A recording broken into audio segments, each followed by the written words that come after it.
ସତରେ କ'ଣ ଜୁନ୍ 30ରେ ବନ୍ଦ ହୋଇଯିବ ଏହିସବୁ ଏଲ୍‌ପିଜି କନେକ୍ସନ୍? ଇଣ୍ଡେନ୍, ଏଚ୍‌ପି ଏବଂ ଭାରତ ଗ୍ୟାସ୍‌ର ବଡ଼ ଚେତାବନୀ। ତେବେ କ'ଣ ରହିଛି ସମ୍ପୂର୍ଣ୍ଣ ଅପଡେଟ୍‌ଟି ଆସନ୍ତୁ ଜାଣିବା। ତା ପୂର୍ବରୁ ଚ୍ୟାନେଲରେ ନୂଆ ଥିଲେ ଚ୍ୟାନେଲଟିକୁ ସବସ୍କ୍ରାଇବ୍ କରି ରଖନ୍ତୁ ଏମିତି ଗୁରୁତ୍ୱପୂର୍ଣ୍ଣ ଅପଡେଟ୍ ସବୁଠୁ ପ୍ରଥମେ ପାଇବା ପାଇଁ। ପ୍ରଶ୍ନ ଉଠୁଛି ଯେ କ'ଣ ବର୍ତ୍ତମାନ ଏଲ୍‌ପିଜି ସିଲିଣ୍ଡର ବନ୍ଦ ହୋଇଯିବ? ଏହାର ଉତ୍ତର ହେଉଛି ନା। ବର୍ତ୍ତମାନ ସୁଦ୍ଧା ପେଟ୍ରୋଲିୟମ ମନ୍ତ୍ରଣାଳୟ ଏହା କହିନାହିଁ ଯେ 30 ଜୁନ୍ ପରେ ସମସ୍ତ ଏଲ୍‌ପିଜି କନେକ୍ସନ୍ ସ୍ୱତଃସ୍ଫୂର୍ତ୍ତ ଭାବେ ବନ୍ଦ ହୋଇଯିବ। ବର୍ତ୍ତମାନ ପାଇଁ ଇଣ୍ଡେନ୍, ଭାରତ ଗ୍ୟାସ୍ ଏବଂ ଏଚ୍‌ପି ଗ୍ୟାସ୍‌ର ଘରୋଇ ସିଲିଣ୍ଡର ଯୋଗାଣ ଜାରି ରହିଛି। ସରକାର କେବଳ ପିଏନ୍‌ଜିକୁ ପ୍ରୋତ୍ସାହନ ଦେବା ଏବଂ ଦୁଇଟି କନେକ୍ସନ୍ ରଖିବାକୁ ରୋକିବା ପାଇଁ ନୀତି ଆପଣାଇଛନ୍ତି। କୌଣସି ବି ବଡ଼ ପଦକ୍ଷେପ ନେବା ପୂର୍ବରୁ ସାଧାରଣତଃ ସ୍ୱତନ୍ତ୍ର ଭାବେ ଆଧିକାରିକ ସୂଚନା ଜାରି କରାଯିବ। ଏଲ୍‌ପିଜିରୁ ପିଏନ୍‌ଜିକୁ ସିଫ୍ଟ ହେବାର ଚାପ ବଢ଼ିଲା। ଯେଉଁ ଅଞ୍ଚଳରେ ପିଏନ୍‌ଜି ସୁବିଧା ଉପଲବ୍ଧ ଅଛି, ସେଠାରେ ଏଲ୍‌ପିଜିରୁ ପିଏନ୍‌ଜିକୁ ସିଫ୍ଟ ହେବାର ଚାପ ନିଶ୍ଚିତ ଭାବେ ବଢ଼ିଯାଇଛି।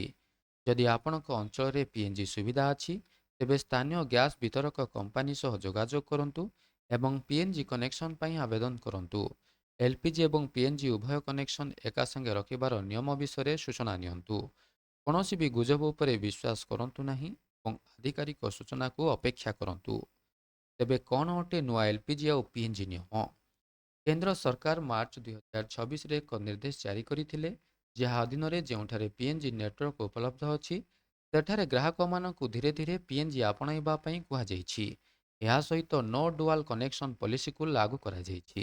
ଏହାର ଅର୍ଥ ହେଉଛି, ଯଦି କୌଣସି ଗ୍ରାହକଙ୍କ ଘରେ ପିଏନ୍‌ଜି କନେକ୍ସନ୍ ସକ୍ରିୟ ଅଛି, ତେବେ ସେ ନୂଆ ଏଲ୍‌ପିଜି କନେକ୍ସନ୍ ନେଇପାରିବେ ନାହିଁ ଏବଂ ଅନେକ କ୍ଷେତ୍ରରେ ଏଲ୍‌ପିଜି କନେକ୍ସନ୍ ସରେଣ୍ଡର ମଧ୍ୟ କରିବାକୁ ପଡ଼ିପାରେ। ତେବେ ଏଚ୍‌ପିସିଏଲ୍ ଓ ଇଣ୍ଡିଆନ୍ ଅଏଲ୍‌ର ପରାମର୍ଶ କ'ଣ ରହିଛି? ଏଚ୍‌ପିସିଏଲ୍ ଗ୍ରାହକମାନଙ୍କୁ କହିଛି ଯେ ପିଏନ୍‌ଜି ହେଉଛି ଏକ ସୁବିଧାଜନକ ଏବଂ ନିରବଚ୍ଛିନ୍ନ ଶକ୍ତି ସମାଧାନ। ସେହିପରି ଇଣ୍ଡିଆନ୍ ଅଏଲ୍ ମଧ୍ୟ ପେଟ୍ରୋଲିୟମ ମନ୍ତ୍ରଣାଳୟର ବାର୍ତ୍ତାକୁ ସେୟାର କରି ପିଏନ୍‌ଜିକୁ ଏକ କ୍ଲିନ୍ ଏବଂ ଗ୍ରୀନ୍ ଫ୍ୟୁଏଲ୍ ଭଳି ଅଭିହିତ କରିଛି। ସରକାରଙ୍କ ମତରେ ପିଏନ୍‌ଜି କ୍ରମାଗତ ଭାବେ ଗ୍ୟାସ୍ ଯୋଗାଣ କରିଥାଏ ଏବଂ ଏଥିପାଇଁ ସିଲିଣ୍ଡର ବୁକିଂ କରିବାର ଆବଶ୍ୟକତା ପଡ଼େ ନାହିଁ। ଏହା ସୁରକ୍ଷିତ ଏବଂ ପରିବେଶ ପାଇଁ ଉତ୍ତମ। ଏହା ସହିତ ଏହା ଡେଲିଭରି ଏବଂ ପରିବହନ ଖର୍ଚ୍ଚ ମଧ୍ୟ ହ୍ରାସ କରିଥାଏ। ଏବେ 10 ଲକ୍ଷ ପରିବାରରେ ଛାଡ଼ିଲେ ଏଲ୍‌ପିଜି। ଏହାର ଅର୍ଥ ହେଉଛି 30 ଜୁନ୍‌ରେ ସାରା ଦେଶରେ ଏଲ୍‌ପିଜି କନେକ୍ସନ୍ କାଟି ଦିଆଯିବାର ଖବର ସମ୍ପୂର୍ଣ୍ଣ ସତ୍ୟ ନୁହେଁ, କିନ୍ତୁ ଯେଉଁ ଅଞ୍ଚଳରେ ପିଏନ୍‌ଜି ଉପଲବ୍ଧ ଅଛି, ସେଠାରେ ଭବିଷ୍ୟତରେ ଏଲ୍‌ପିଜି ଯୋଗାଣ ଉପରେ କଟକଣା କିମ୍ବା ସୀମା ଧାର୍ଯ୍ୟ କରାଯାଇପାରେ। ତେବେ ପେଟ୍ରୋଲିୟମ ମନ୍ତ୍ରଣାଳୟ ଅନୁଯାୟୀ ମାର୍ଚ୍ଚ 2026ରୁ ଏପର୍ଯ୍ୟନ୍ତ 10,02,000 ପିଏନ୍‌ଜି କନେକ୍ସନ୍ ସକ୍ରିୟ କରାଯାଇଛି। 3,22,000 ଅତିରିକ୍ତ କନେକ୍ସନ୍ ପାଇଁ ଭିତ୍ତିଭୂମି ପ୍ରସ୍ତୁତ କରାଯାଇଛି। ପ୍ରାୟ 9,94,000 ନୂଆ ଗ୍ରାହକ ପଞ୍ଜୀକରଣ କରିଛନ୍ତି। ଏତିକି ନୁହେଁ, ପ୍ରାୟ 1 ଲକ୍ଷ ପରିବାର ଏଲ୍‌ପିଜି ଛାଡ଼ି ପିଏନ୍‌ଜି ଆପଣାଇ ସାରିଲେଣି ବୋଲି ଖବର ମିଳିଛି।